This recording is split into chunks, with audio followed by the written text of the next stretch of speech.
Saludos amigos, comienza un nuevo programa de UCAM TV. Hoy lo hacemos contándoles una realidad. España necesita de enfermeros. Según los últimos datos que tenemos, hay un déficit de 120.000 de estos profesionales. Precisamente esta semana se ha celebrado el patrón de enfermería y nosotros queremos mostrarles los estudios adaptados ya al Plan Bolonia, al Plan de Estudios Europeo. También hablaremos de la situación actual de crisis económica que atraviesa nuestro país y del sector público. Lo haremos con Gabriel Elorriaga. Comenzamos ya nuestro programa de hoy, pero antes un breve repaso a los contenidos más destacados. España tiene un gasto autonómico de los más altos del continente europeo. El diputado nacional del PP, Gabriel Elorriaga, nos hablará sobre la reforma del sector público y la necesidad de cambios en la España de las autonomías. En el ámbito de las ciencias de la salud hablaremos de la falta de enfermeros y de cómo y dónde pueden formarse para obtener una titulación con grandes posibilidades en el mercado laboral. También nos ocuparemos de un trastorno que hace estragos entre los más jóvenes.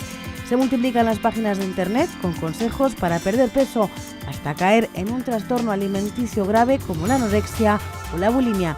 Investigadores de la Universidad Católica San Antonio nos darán a conocer los resultados de un estudio sobre prevención y hábitos saludables. Según las últimas investigaciones en la industria agroalimentaria, el futuro de la alimentación está en los probióticos, esos bebibles que regulan la tensión, que contienen L-caseína inmunitas o esteroles. El futuro está en alimentos que prevengan enfermedades. Se lo contamos junto al resto de noticias de esta semana. A través de su experiencia como gestora de proyectos de investigación de ciencias del deporte del Plan Nacional I+D+I 2008-2011 del Ministerio de Ciencia e Innovación, Amelia Ferro ha explicado a los alumnos y personal docente y de investigación de la UCAM cómo cumplimentar con éxito la solicitud de la convocatoria de proyectos de investigación fundamental, una convocatoria compleja que esta ponencia ha intentado acercar. Para ello se han desgranado los aspectos fundamentales que los investigadores deben tener en cuenta a la hora de completar su proyecto para que éste sea seleccionado. En primer lugar, tienen que leer bien la convocatoria, luego presentar una redacción clara y completa. Que la idea sea novedosa, sea relevante, sea oportuna, que la difusión de esos resultados sea también novedosa, que esos resultados lleguen a las personas que son objeto de estudio. Y que esa información se difunda a través de publicaciones en otros ámbitos y colectivos para que el conocimiento científico fluya, que es uno de los objetivos prioritarios del Plan Nacional de Investigación Científica, Desarrollo e Innovación. Es de producir artículos científicos.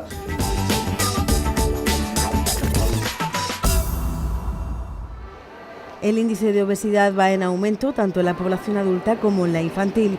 Por ello es necesario desarrollar un plan de vida saludable donde el ejercicio se mezcle con la buena alimentación. Hay productos con propiedades especiales como antioxidantes o esteroles beneficiosos para nuestra salud.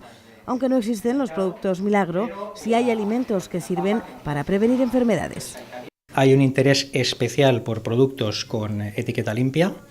Realizamos la aproximación a los mercados del mundo anglosajón y nos encontramos en este mundo con que hay además un interés especial en productos de bajo índice glicémico. Con esto el Fruta va sufriendo una evolución en lo que es la definición o la caracterización de la gama de productos. Enfermedades como el sobrepeso, el colesterol, la hipertensión o la diabetes se están convirtiendo en pandemias del siglo XXI. Precisamente estos trastornos son los que han promovido la investigación en alimentos naturales que contribuyen al bienestar y la salud. Empezamos a desarrollar productos funcionales dirigidos al mundo de los diabéticos. Empezamos a entender y a comprender el concepto, todo lo que hay alrededor del concepto de bajo índice glicémico, y en unos de los desarrollos, en una de las gamas que tenemos en marcha, pues en el año 2007 nos encontramos con que tenemos un principio activo que puede ser sumamente atractivo de cara al futuro y potenciamos la investigación en esa línea. Ignacio Zaldúa, vicepresidente de Desarrollo Estratégico de Negocio en Rudolf Weil, empresa dedicada a la fabricación de ingredientes naturales para la industria alimentaria, ha impartido la conferencia La innovación natural y su importancia en la salud en el marco de las jornadas de Mercado, Economía e Innovación en Alimentación 2011 que organiza la UCAM. La segunda unidad de negocio dentro del grupo es una bebida refrescante.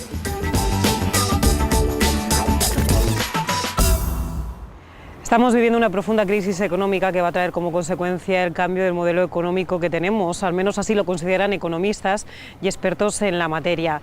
En una entrevista concedida para este programa, Gabriel Elorriaga, diputado del Partido Popular y responsable del informe FAES sobre el sector público, hace un exhaustivo análisis sobre la situación actual. Sumidos en una profunda crisis económica, nuestro Estado se plantea diversas reformas. Reformas en el mercado de trabajo, en las pensiones, en el sistema financiero y hasta en el tráfico y la velocidad a la que conducimos. Medidas encaminadas en su mayoría al ahorro y a sanear las maltrechas arcas públicas. En este contexto se reabre un debate, el de la España de las autonomías. A propósito del mismo, la Fundación FAES ha realizado un informe sobre el actual sistema autonómico vigente y su necesidad de reformas. A la cabeza de este estudio, el diputado Gabriel Elorriaga defiende un cambio en el sistema urgente y necesario. Lo que ha sido la lógica de estos 30 años, que es cada vez atribuir mayores responsabilidades a las comunidades autónomas y restarlas del Estado, no da más de sí. Es decir, tenemos ya las regiones, las comunidades autónomas, con mayor nivel de autogobierno en toda Europa. No hay ninguna región europea, en ningún otro país que administre tantos recursos como administran nuestras comunidades autónomas, y en ese sentido el modelo no da más de sí, ¿no? El reto ahora no es, por lo tanto, tanto progresar en esa dirección, el reto es hacerlo funcionar bien, ¿no? Y es verdad que la crisis económica pues, ha puesto de manifiesto o ha hecho más visibles algunas dificultades que se han ido creando como consecuencia de la descentralización, ¿no? Duplicidades de gasto, excesos, crecimientos a veces no demasiado justificados de plantillas o de personal, es decir, problemas, digamos hasta cierto punto naturales, después de 30 años de crecimiento constante de las comunidades autónomas, pero que en una etapa como esta pues conviene sentarse a mirar con atención y a corregir en la medida de lo posible. Pero esta corrección ¿comenzaría por las transferencias en las comunidades autónomas? Hablando en términos generales, sí, sin duda, sí. Es decir, en España las comunidades autónomas son las grandes administradoras del estado del bienestar, generan todos los servicios públicos relacionados con la sanidad pública, con todo el sistema educativo, desde la infancia hasta la universidad, todos los servicios sociales, incluida la atención a la dependencia. Básicamente el 80% de los gastos de las comunidades autónomas en este momento son estado del bienestar, son esos tres tipos de gasto y por lo tanto hemos hecho descansar el núcleo del gasto público y de la intervención pública en un país europeo occidental en nuestras regiones. No hay mucho más que eso que asumir, ¿no? Un modelo autonómico que parece tener los días contados, pero que ha generado grandes aspectos positivos para nuestra sociedad de bienestar. El sistema autonómico en términos políticos ha sido un completo éxito, sin matices. Posiblemente porque la descentralización se ha adaptado muy bien a la naturaleza plural de España, a sentimientos regionales muy acusados, en determinadas regiones tenemos demandas políticas de autogobierno muy claras y por lo tanto el Estado autonómico yo creo que con carácter general hay que hacer un balance positivo en términos políticos sociales. En general, si uno mira las encuestas y los estudios de opinión que en los últimos años se han hecho, la aceptación del sistema autonómico por parte de la ciudadanía española es muy alta. La gente no está disgustada con que las decisiones en los asuntos que más le afectan se tomen más cerca. Al revés, lo agradece. Las críticas al sistema y las dudas que alguna parte de la población española tiene sobre el sistema vienen dadas no por ese acercamiento que consideran bueno, sino por si en ese procedimiento no se han producido excesos, derroches, duplicidades, ineficiencias, ese tipo de problemas. Y esos son problemas que pueden existir, pero que admiten solución, es decir, que es perfectamente posible mantener un sistema muy descentralizado y sin embargo que funcione mejor. Pero ¿son precisamente esos derroches y duplicidades las que están provocando el debate sobre la eficacia de los servicios públicos actuales? Uno de los problemas que ponemos de manifiesto en el informe que hemos elaborado recientemente es que en España falta mucha información. Cuando se dice en términos generales, que un modelo de descentralización es bueno porque genera una competencia sana entre administraciones y permite experimentar con las mejores prácticas y la mejor manera de prestar los servicios. Eso es verdad siempre y cuando uno pueda comparar resultados, es decir, siempre y cuando uno pueda saber si, el servicio sanitario en Murcia, que gasta unos determinados recursos, funciona mejor o peor que el servicio sanitario en Extremadura con esos mismos recursos. Si uno no tiene ese dato, esa posibilidad de mejora que genera la descentralización no se produce. En España está ocurriendo exactamente eso, es decir, falta información, no es posible establecer relaciones de comparación entre la prestación de servicios públicos por distintas administraciones, y en ese sentido también estamos perdiendo una oportunidad de utilizar la descentralización como una palanca para la mejora de los servicios públicos. Una de las primeras conclusiones a las que llegan los expertos de FAES es que probablemente es el momento de replantear la densidad de la población a la hora de ofrecer servicios públicos. Solo ese factor cuantitativo, al margen de cualquier otra consideración, nos obliga a pensar si todas ellas tienen la dimensión más adecuada para la prestación de todos los servicios públicos. Si no es así, pues lo que hay que establecer son mecanismos más eficaces de colaboración, de prestación conjunta de servicios, donde probablemente se ha avanzado muy poco en España y sin embargo sí se hace en otros muchos países, ¿no? Es decir, si hay comunidades autónomas que son demasiado pequeñas para tener un buen servicio sanitario, pues a lo mejor lo que debería es flexibilizarse los mecanismos de colaboración entre comunidades autónomas para prestar determinados servicios. Y de esos hay miles de ejemplos, ¿no? O sea, en España se ha desarrollado muy poco, prácticamente nada, la cooperación entre comunidades autónomas para la prestación conjunta de servicios, que es una cosa, por otro lado, muy habitual en casi todos los países que tienen estructuras descentralizadas como la nuestra. La actual coyuntura económica exigiría esa reagrupación y cambio del sistema autonómico. La urgencia viene dada por la situación económica. Es decir, la única manera de hacer viable económicamente el Estado autonómico es reformarlo profundamente para hacerlo más eficaz. A medio plazo, yo diría, o de fondo, la prioridad no es económica, sino política. Es decir, necesitamos que haya un gran acuerdo, sobre todo un gran acuerdo entre los dos grandes partidos políticos, que defina el marco constitucional del modelo, porque eso es lo único que a medio plazo nos evitará estar dando bandazos permanentemente, estar sometidos a la presión de minorías nacionalistas, que obviamente no quieren el buen funcionamiento del conjunto, sino que persiguen intereses particulares, y estará, por lo tanto, sometido a una tensión permanente. Por lo tanto, la urgencia inmediata tiene un fundamento económico.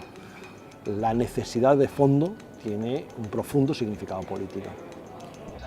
Estas son algunas de las ideas que el diputado del PP en el Congreso y exsecretario de Organización del Partido Popular, Gabriel Elorriaga, expuso durante la conferencia que impartió en la Universidad Católica San Antonio, un acto enmarcado en la Cátedra de Ética, Política y Humanidades que junto con la UCAM organiza la Fundación FAES.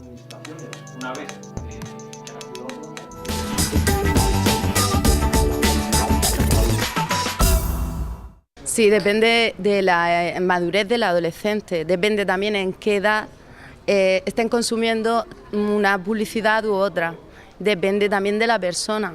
No todos los adolescentes son tan susceptibles a asumir un tipo de publicidad y adquirir comportamientos a raíz de ello. Hay gente que tiene más criterio a la hora de saber lo que se compra, lo que se toma, lo que ve, lo que consume en general. Negativa totalmente. Yo creo que todavía no tienen uso de razón e intentan imitar modelos, canon de belleza que realmente pues, es muy difícil de llegar a conseguirlo. Y pueden pasar pues, por malos tragos.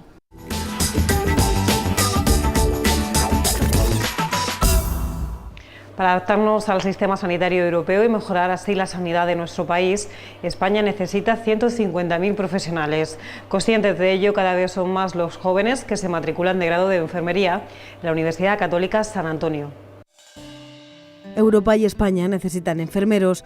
Un reciente informe del Senado refleja que España se enfrenta a un déficit de 120.000 enfermeros, una cifra que el Consejo General de Enfermería de nuestro país, máximo órgano regulador de la profesión, elevó a 150.000 como número real de profesionales que nuestro sistema sanitario necesita, una cifra que podría llegar a los 190.000 en los próximos 10 años a causa de las jubilaciones masivas. Ante la progresiva demanda de profesionales, el ámbito sanitario se ha convertido en una de las ramas universitarias más demandadas. La Universidad Católica San Antonio lleva 3 años ofreciendo a sus alumnos el grado de enfermería adaptado al nuevo Plan de Estudios Europeos.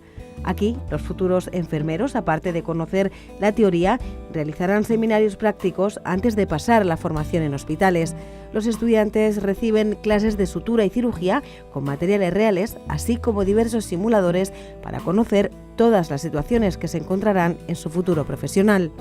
En este en concreto, que es el de sutura y cirugía menor, lo que se pretende es que el alumno adquiera la capacidad de práctica de realizar técnicas, en este caso de enfermería, como es la sutura, ¿no? La sutura simple, aunque se enseñan otras técnicas de cirugía menor también, pero lo que nos interesa es eso, que el alumno adquiera unos conocimientos previos antes de salir a prácticas y estar con pacientes reales. Entonces aquí hacemos simulaciones pues, con carne y utilizando pues, material real como sutura, como lo que se van a encontrar en el hospital si tienen que hacer esta técnica. O sea, básicamente es practicar antes de ir a las prácticas hospitalarias, por ejemplo, ¿no? En ocasiones, en este caso, con carne o con,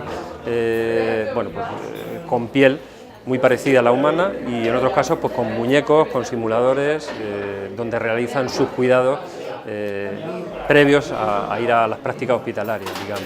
Nadie nace enseñado y evidentemente aquí le empezamos a dar esas primeras pautas de cómo se hace una técnica, y al final, después de las 4 horas, puedo decir que me pondría en manos de alguno, no de todo, pero de alguno. El perfil del estudiante de enfermería, una de las labores más sociales de los hospitales, presenta una clara vocación de servicio y a la que se une la necesidad de acompañar al enfermo en su cura. Es una profesión que requiere vocación de servicio, vocación de ayuda a los demás, y luego pues también es una profesión muy atractiva en el sentido de que hasta ahora pues está habiendo una salida laboral importante y bueno, pues también adquiere una serie de destrezas y de responsabilidades que socialmente pues también son atractivas. Digamos que el perfil es personas que ya trabajan o tienen contacto con el hospital o con la vida sanitaria, con sus auxiliares, celadores, y luego gente que le interesa o tiene cierta vocación de servicio. Son personas con un perfil muy característico, gente que le gusta el trato con las personas, gente abierta, y desde luego necesariamente tienen que ser sacrificados, porque el trabajo es bastante sacrificado. Estar pendiente de los enfermos y a turnos de hospital, eso hay que tener claro que a uno le gusta. Nos ocupamos de la persona de una manera más global, más que de la enfermedad. Nos interesa más el enfermo que la enfermedad, aun teniendo una preparación fuerte en cuanto a conocimientos y contenidos técnicos, pero nos interesa más el cuidado del paciente, más que la curación en sí de la enfermedad. Para esos alumnos, la Universidad Católica San Antonio ofrece una formación integral. La enfermería es una profesión maravillosa y muy bonita, pero puede ser un infierno si no gusta. No es como estar en un despacho, en una oficina, que uno dice, bueno, me gusta más o menos mi trabajo, pero yo lo voy haciendo. Te tiene que gustar. Tienes que tener una capacidad humana y un acercarte al otro, que o lo tienes o se puede ir adquiriendo con el tiempo, porque tampoco hay que fiarlo todo a la vocación. También tiene que haber una capacidad profesional y una competencia profesional, si no, no haría falta pasar por la universidad, pero tiene que haber esa base humana, aunque la preparación técnica sea buena, y ya digo que cada vez es más interesante para la enfermería, porque se están abriendo muchísimos campos nuevos, pero tiene que haber esa base humana. Y eso es lo que además intentamos también potenciar aquí desde la Universidad Católica, lógicamente por el perfil de lo que es la Universidad Católica y su ideario. Nos gusta mucho insistir, porque lo vemos fundamental, insistir en esa parte humanística, no solamente en la parte técnica. Si se consigue formar a esos 150.000 enfermeros que necesita España para equipararse a los sistemas sanitarios europeos, podremos recuperar la calidad y excelencia en la asistencia sanitaria que en los últimos años había caracterizado al estado del bienestar en nuestro país.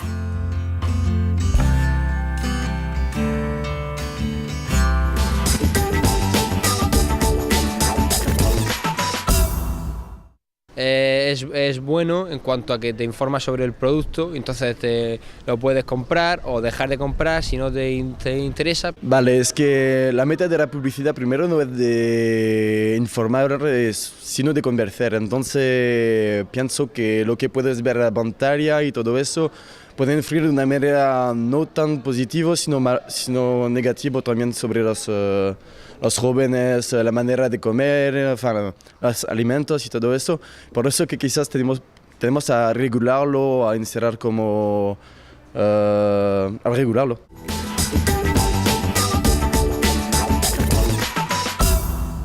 Cada vez es más frecuente el diagnóstico de trastornos en la conducta, trastornos alimentarios que muchas veces vienen dados porque la persona que lo sufre intenta seguir unos cánones publicitarios o porque tiene algún conflicto interno o familiar. En cualquier caso, es importante detectarlos a tiempo. En este sentido, la Universidad Católica San Antonio ha realizado un proyecto de investigación precisamente para prevenir estos trastornos. Vivimos en la sociedad del bienestar, de los estereotipos, de la imagen. Los jóvenes imitan a sus ídolos, copian tendencias, físicos y tallas que a veces les llevan a caer en extremos peligrosos que ponen en peligro su vida. El 90% de las personas que sufren algún tipo de trastorno alimentario, en su mayoría mujeres, tienen edades comprendidas entre 14 y 25 años, aunque la anorexia y la bulimia nerviosa se puede dar en cualquier edad. Los trastornos alimentarios son un grupo de patologías en las cuales la persona se halla inmersa en una obsesión por su peso, su cuerpo y la comida que ingiere, desarrollando comportamientos nutricionales no deseables. El aumento progresivo de este tipo de enfermedades ha llevado al área de investigación en ciencias de la salud de la Universidad Católica San Antonio, sensible desde sus inicios a esta situación, a constituir grupos de trabajo para diseñar líneas de investigación orientadas al diagnóstico, a la prevención y a la mejora de las condiciones de vida de la sociedad en general. Nosotros hemos observado en anorexia nerviosa si hay una restricción, hay una inanición y por tanto para la gente del entorno parece que es más fácil detectar que algo está pasando, ¿no? Se pierde el peso, hay un miedo, ¿no? Por engordar y se notan muchos cambios en la persona. Sin embargo, la bulimia nerviosa no tiene por qué ser un peso inferior, incluso en muchos casos genera sobrepeso. ¿Por qué? Porque en la bulimia nerviosa hay atracones. Entonces, si el atracón, ¿no?, es mayor que el periodo de restricción, pues puede ser que incluso estén en un peso mayor al de la normalidad. Es aquí un problema porque a la gente del entorno le cuesta más, ¿no?, darse cuenta de que algo ocurre y de la patología. Hay ciertos cambios en la conducta, ¿no?, que pueden denotar que algo ocurre, ¿no? Pero es más difícil y entonces se detecta después y ya el trastorno está más asentado en esa persona. Para desarrollar esta actividad investigadora, la Universidad Católica San Antonio cuenta con modernas instalaciones, desde un servicio de densitometría radiológica, pasando por equipos de ecografía y dinamometría isocenética, hasta programas de realidad virtual para el tratamiento de la imagen corporal en los trastornos de la alimentación, programas para la valoración del equilibrio y para la rehabilitación cognitiva de las demencias, con unas primeras conclusiones. Observamos qué factores podían relacionarse con el desarrollo de la patología. Observamos factores socioculturales que influyen de forma muy determinante, como por ejemplo el malestar por la imagen corporal y la influencia de los mensajes verbales. Por tanto, como prevención podemos hacer mejorar la autoestima de estas personas, ¿no?, que tengan un buen autoconcepto de sí mismos y además poder gestionar unas habilidades, ¿no?, adecuadas para que la influencia de mensajes externos no le influyan de una manera tan determinante como parece que se está dando. Y por otro lado también quisimos analizar los factores familiares. En cuanto a los factores familiares, existe infinidad de estudios que hablaban de si existía relación, pero siempre desde la patología. Una vez que se daba la patología, la dinámica familiar caía en picado, se deterioraba. Y nosotros quisimos ver qué pasaba con esas personas que están en riesgo. Y nos dimos cuenta que sí, existe una cierta influencia, no tanto como los factores socioculturales, pero sí existe una influencia. En este caso, el conflicto dentro de la familia era determinante. Lo que se pretende es conseguir una prevención que evite que se caiga en estos trastornos. Tener en cuenta que la publicidad y los factores externos influyen, pero no determinan la posible enfermedad. Eso es lo que le llaman los líderes de comunidad, ¿no? Personas que te fijas que son tu modelo y que bueno, deben de intentar, ¿no? Con su ejemplo o incluso con su experiencia, pues indicar a la población bueno, lo que también es saludable y lo que no es saludable. La obesidad y sus consecuencias será el próximo objeto de estudio por parte del área de Ciencias de la Salud de la Universidad Católica San Antonio.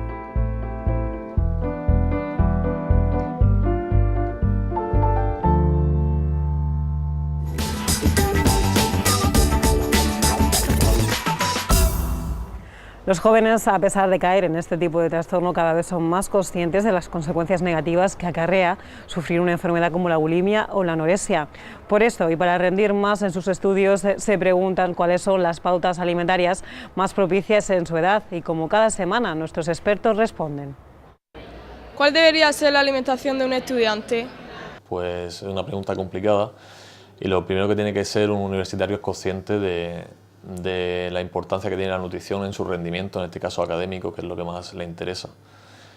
Yo no hablaría tampoco de una nutrición para el estudiante, hablaría de una nutrición, y por lo que se mueve en los temas de investigación actualmente, una nutrición personalizada, en función de las necesidades de cada uno. Y le remitiría directamente a los profesionales y que estamos formando en la casa, ¿no? Y esos nutricionistas que van a estudiar sus necesidades exclusivas, específicas, y que les van a hacer rendir mejor si estamos hablando de rendimiento académico.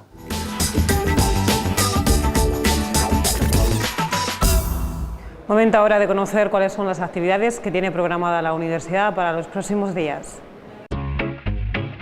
El próximo 16 de marzo, el consejero delegado de CAPSA, Pedro Astals, impartirá la conferencia El sector lácteo en España, la importancia de la adaptación continua al mercado. Será en el Salón de Actos de la UCAM. El 28 de marzo, la economista y presidenta de la Asamblea de Madrid, Elvira Rodríguez, impartirá la conferencia Europa, Desarrollo y Política Medioambiental, a las 12:30 en el Templo del Monasterio de los Jerónimos.